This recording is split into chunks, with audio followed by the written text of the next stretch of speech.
विलियन solution. तो आइए विलियन के बारे में बात करते हैं कि विलियन क्या है।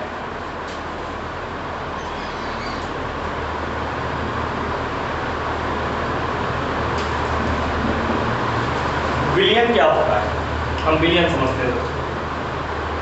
जैसे मान लीजिए आप थोड़ी सी शक्कर लेते हैं, थोड़ा सा पानी लेते हैं और दोनों को आपस में मिला लेते हैं और थोड़ी देर घोल देते हैं। उसके बाद आपको क्या मिलेगा? जनरली आप जानते हैं कि उसको हम शरबत कहते हैं, कि शरबत मिलेगा। शरबत क्या है? एक प्रकार का विलियन। लेकिन बोर्ड परीक्षा में तो ऐसे हम नहीं लिख देंगे कि हमने ये किया, ये किया, ये किया। तो एक परिभाषा पर्टिकुलर होती है इसकी। वो क्या होती है कि दो या दो से अधिक पदार्थों के समांगी मिश्रण को विलियन कहते हैं। आप नोट कर सकते हैं, दो या दो से अधिक पदार्थों के समांगी मिश्रण को क्या कहते हैं? विलियन कहते हैं। अब यहाँ एक वर्ड आया है समांगी मिश्रण, एक वर्ड आया है समांगी मिश्रण।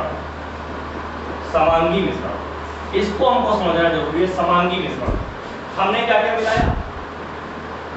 हमने मिलाया शक्कर, मिलाया पानी। तो यहाँ पर जो ये मिला, ये बना शरबत। शरबत ही हमारा क्या है? विलियन। शरबत ही हमारा क्या है? विलियन है। अब बात समझिए हमारी, ये एक हो गया पदार्थ, ये हो गया दूसरा पदार्थ। तो वहां पे डिफिनेशन में क्या बताया गया है? दो या दो से अधिक। दो से अधिक क्यों कह रहे हैं? अभी दो है। अब इसी में आप क्या डाल दें? इसी में आप नींबू डाल दें तो तीन पदार्थ हो गए। अगर इसी में आप थोड़ा सा नमक डाल दें तो चार पदार्थ हो गए। तो ऐसा नहीं है इसको मिलाएंगे तब भी आपका शरबत बनेगा, विलियन बनेगा, ठीक है। लेकिन कम से कम दो पदार्थ जरूरी है। तो दो या दो से अधिक पदार्थों के समांगी मिश्रण को विलियन कहते हैं। अब ये हमारे पदार्थ हो गए। अब एक वर्ड जो है समांगी मिश्रण। तो समांगी मिश्रण जो है शरबत बन रहा है। शरबत, आप मान लीजिए आपने एक गिलास शरबत बनाया, तो ग्लास में शरबत में आप चाहे ऊपर से पिए चाहे नीचे का पिए, सब जगह पीने में एक जैसा टेस्ट आएगा। वो इसलिए क्योंकि उस पूरे ग्लास के अंदर जो ये अवयवी कण हैं, इनका रासायनिक संगठन समान है। जब रासायनिक संगठन पूरे भाग में, संपूर्ण भाग में रासायनिक संगठन समान होता है तो वो समांगी कहलाता है। तो यहाँ पे समांगी का केवल यही अर्थ है कि उसका रासायनिक संगठन प्रत्येक भाग में क्या है? एक समान है। इसीलिए हमने उसको समांगी कहा, ठीक है। मिश्रण इसलिए कह रहे हैं क्योंकि यहाँ पर इसकी मात्रा निश्चित नहीं है। हमारा शक्कर, किसी को मीठा ज्यादा पसंद है वो ज्यादा शक्कर डाल देता है, किसी को कम पसंद है वो कम शक्कर डालता है, तो वो समांगी मिश्रण हो गया। तो दो या दो से अधिक पदार्थों के समांगी मिश्रण को हम क्या कहते हैं? विलियन कहते हैं। और एग्जाम्पल भी यही हो जाएगा कि क्या, जब शक्कर को पानी में मिलाया जाता है तो शक्कर उसमें घुल जाती है और जो हमें मिलता है शरबत, वो हमारा क्या है? एक प्रकार का विलियन है। अब यहाँ पे आपने देखा कि इसमें कितनी चीजों की जरूरत हुई। बेसिकली मेन जो दो चीजें हैं, केवल दो, एक है शक्कर और दूसरा है पानी। तो ये जो शक्कर है ये हमारी क्या है? विलेय है।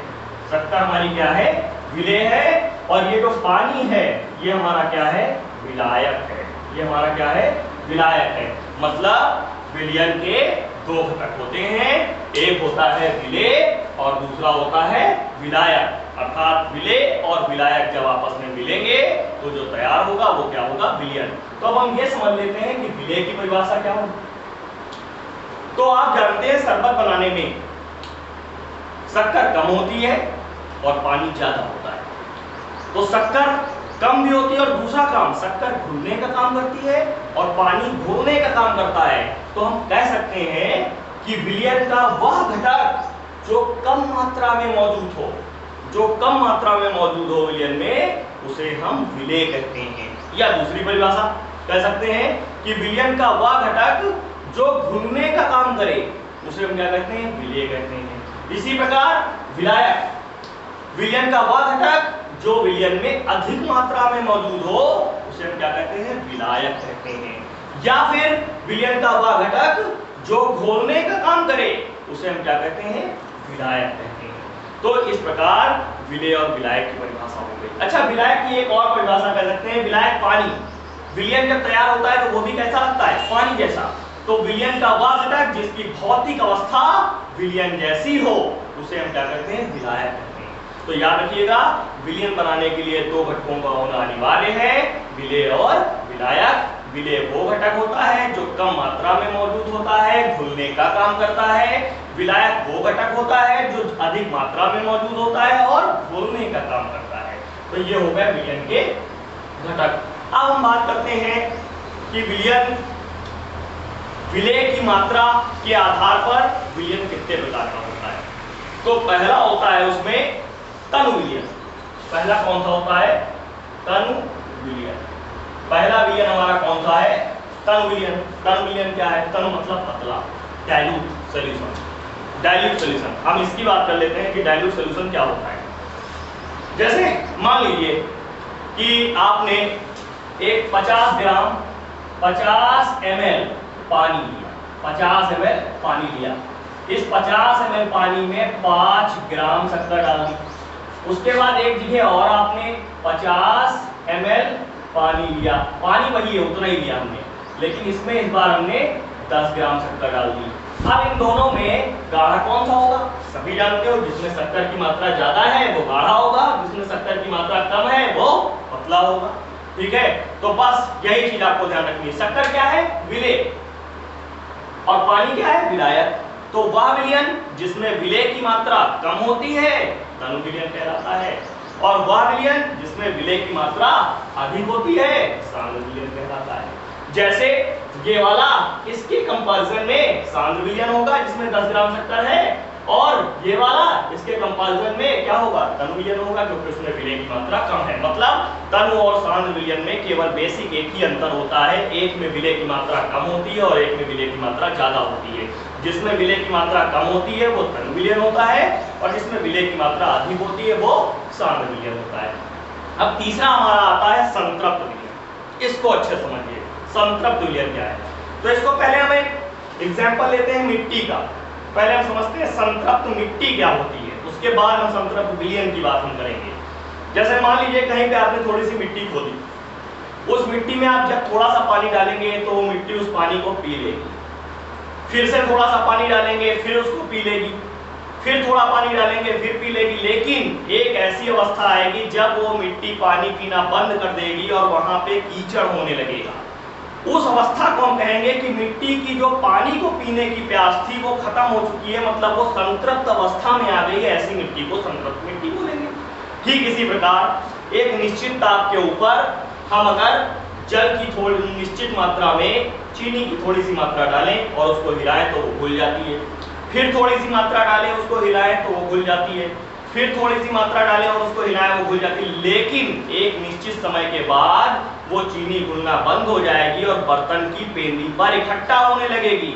विलयन की इस अवस्था को हम क्या कहते हैं, संतृप्त अवस्था कहते हैं। अर्थात अगर परिभाषा के रूप में इसको लिखना है तो आप कैसे लिखेंगे कि 100 ग्राम विलायक में उपस्थित विलेय की वह अधिकतम मात्रा जो उसे संतृप्त करने के लिए आवश्यक होती है क्या कहलाती है, विलेयता कहलाती है। क्या कहलाती है, विलेयता कहलाती है। और ऐसे विलयन को हम क्या कहते हैं, संतृप्त विलयन कहते हैं। अब इसके आगे हम बात करते हैं तो संतृप्त विलयन सबको क्लियर हो गया होगा कि अगर हम चीनी की एक निश्चित ताप पर निश्चित मात्रा को इसमें विलायक में डालते हैं तो वो घुलती है, लेकिन बार बार ऐसा करने पर एक समय पर वो घुलना बंद हो जाती है।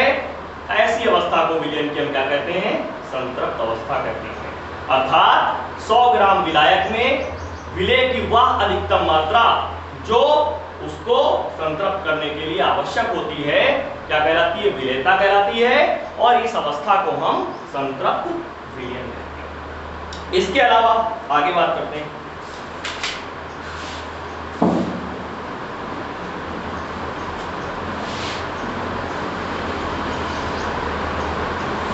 अब इसके बाद आता है आपका टॉपिक विलायक की भौतिक अवस्था के आधार पर विलयन के प्रकार। विलायक की भौतिक अवस्था वो विलेय के आधार पे था, अब विलायक की भौतिक अवस्था के आधार पर विलयन का प्रकार। तो पहला प्रकार इसमें आता है गैसीय विलयन, जैसा कि इसका नाम है गैसीय विलयन। ध्यान दीजिएगा जो बताया जा रहा है। गैसीय विलयन,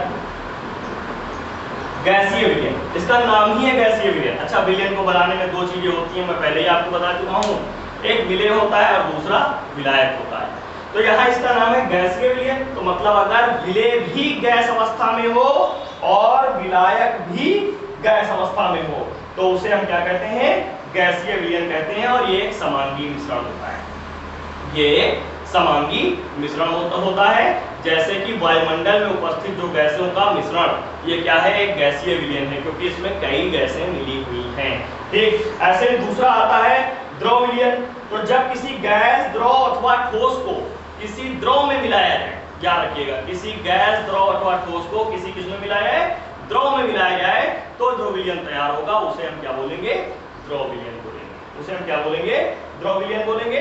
और ऐसे ही तीसरा हमारा आता है ठोस विलयन। अब इसका जैसा कि नाम है ठोस विलयन, तो जब किसी गैस को, द्रव को या ठोस पदार्थ को परमाणुीय अथवा आणविक आकार में ठोस में ही परिक्षिप्त कर दिया जाए, अर्थात मिला दिया जाए, तो वो क्या कहलाता है, ठोस विलयन कहलाता है। तो फिलहाल जो हमने अभी तक आपको पढ़ाया, तो हमने आपको पढ़ाया विलयन क्या है। तो विलयन क्या है, दो या दो से अधिक पदार्थों का समांगी मिश्रण है।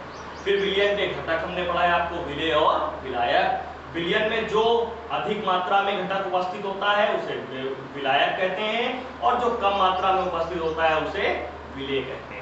ठीक, उसके बाद आपने पढ़ा विलेय के आधार पर विलयन के प्रकार। तो पहला आपने पढ़ा तनु विलयन, मतलब वह विलयन जिसमें विलेय कम मात्रा में हो वो तनु विलयन होता है, और वह विलयन जिसमें विलेय अधिक मात्रा में हो वो सांद्र विलयन होता है।